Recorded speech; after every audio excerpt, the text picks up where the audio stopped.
নমস্কার, আমি মৌসুমি। আপনাদের সামনে আজকে আমি নিয়ে এসেছি একটা গুরুত্বপূর্ণ বিষয়, যেটা সমস্ত প্রেগনেন্ট মায়েদের জানা দরকার। প্রেগনেন্সিতে পা ফুলে যাওয়া, প্রেগনেন্সিতে পা কেন ফুলে যায় এবং সেটা যাতে না ফুলে যায় বা ফুলে গেলে সেটা কমানো কীভাবে যায়, সেই বিষয় নিয়ে আপনাদেরকে বলব।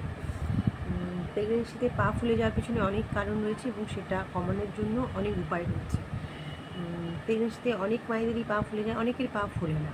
এবার যাদের পা ফুলে যায় তাদের সাধারণত প্রেগনেন্সির সেকেন্ড ট্রাইমেস্টারের লাস্ট থেকে শুরু হয়ে একদম প্রেগনেন্সি শেষ পর্যন্ত চলে সেটা।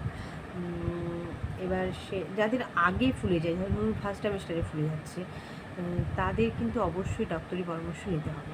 তাদের অন্য কোনো কারণে হয়তো ফুলছে, প্রেগনেন্সির কারণে যে পাটা ফোলে সেটা সাধারণত ওই সেকেন্ড ট্রাইমেস্টারের শেষ থেকে শুরু হয়।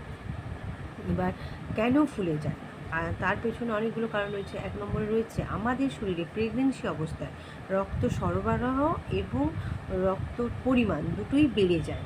তার কারণ হচ্ছে আমাদের শরীরের মধ্যে যে বাচ্চাটা বড় হয় মায়েদের শরীরের মধ্যে, সেই বাচ্চাটার যাতে সঠিক পরিমাণে পুষ্টি পায়, যাতে সঠিক পরিমাণে অক্সিজেন পায়, সেই কারণে রক্ত সরবরাহটা বেড়ে যায় এবং সেই পরিমাণটা বজায় রাখার জন্য রক্তের পরিমাণটাও বেড়ে যায়। এবার তার কারণে অনেক সময় পা ফুলে যায়।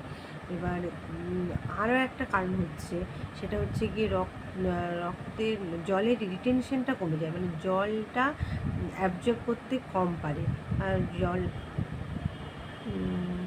এই কারণগুলোতে আমাদের শরীরে পাটা ফুলে যায় এবং অনেক সময় হতে পারে আমাদের শোয়ার যে পদ্ধতি তার কারণে হতে পারে, আমাদের কাজ করার পদ্ধতি, হয়তো আমরা অনেকক্ষণ দাঁড়িয়ে কাজ করছি, তাতেও আমাদের পা ফুলে যেতে পারে। এবার আমাদের প্রেগনেন্সি সাধারণত শোয়ার পদ্ধতি হচ্ছে বাম দিক ঘুরে বা ডান দিক ঘুরে, কিছুক্ষণ বাম দিক কিছুক্ষণ ডান দিক ঘুরে।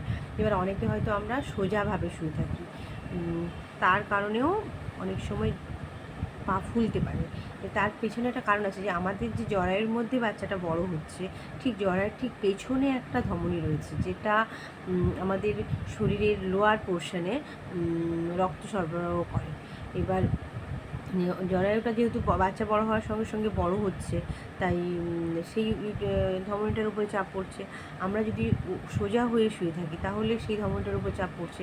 এই সমস্ত কারণের জন্য পাটা ফোলে। এবার পাটা তো কেন ফুলে যায় সেটা আমরা জানলাম। এবার পায়ের ফোলাটা কীভাবে আমরা কমাবো, সেটা হচ্ছে গিয়ে আমরা যারা ঘরে কাজ করি বা অনেক প্রেগনেন্ট মারা ওয়ার্কিং মাদার, মানে বাইরে কাজ করেন, তাদের হয়তো অনেকক্ষণ দাঁড়িয়ে কাজ করতে হয়।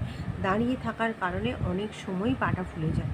তার জন্য কিছুক্ষণ অন্তর অন্তর বিছানায় শুয়ে মায়েদেরকে রেস্ট নিতে হবে, তাতে পা ফোলাটা অনেকটা কমে যাবে। এবং রাতে বা দিনে দুপুরে যখন 2 ঘন্টা আমরা রেস্ট নেব, বা রাতে যখন আমরা 8 ঘন্টা ঘুমোবো, তখন অবশ্যই পায়ের নিচে একটা উঁচু কিছু দিয়ে ঘুমাবো, তাতে অনেকটা পা ফোলা কমবে। তারপরে হচ্ছে অবশ্যই আমরা রাতে ঘুমানোর সময় বাম পাশ হয়ে ঘুমানোর চেষ্টা করব। বাম পাশ হয়ে ঘুমানোর সময় যদি দেখব বেশিক্ষণ ঘুমানোর জন্য বাম পাশটা ব্যথা হয়ে যাচ্ছে, তখন একটুক্ষণ ডান দিক কাত হবো, কিন্তু সোজা হয়ে আমরা ঘুমোবো না, তাতে আমাদের পা ফোলা অনেকটাই কমবে। তার সঙ্গে যেটা সবচেয়ে বেশি গুরুত্বপূর্ণ জিনিস, সেটা হচ্ছে গিয়ে জল খাওয়ার পরিমাণ। আমরা হয়তো ভাবছি বেশি জল খাচ্ছি তাই আমাদের পা ফুলে যাচ্ছে, কিন্তু সেটা একেবারেই নয়। জল আপনাকে পরিমাণ মতো খেতে হবে। তার সঙ্গে যেটা হচ্ছে, আমাদের কিছু প্রেগনেন্সিকালীন ব্যায়াম থাকে, শরীরে এক্সারসাইজ থাকে, সেইগুলো করতে হবে। একটু হাঁটাচলা করতে হবে, একটু এক্সারসাইজ করতে হবে, তাতে আমাদের পা ফোলা অনেকটাই কমবে। নমস্কার।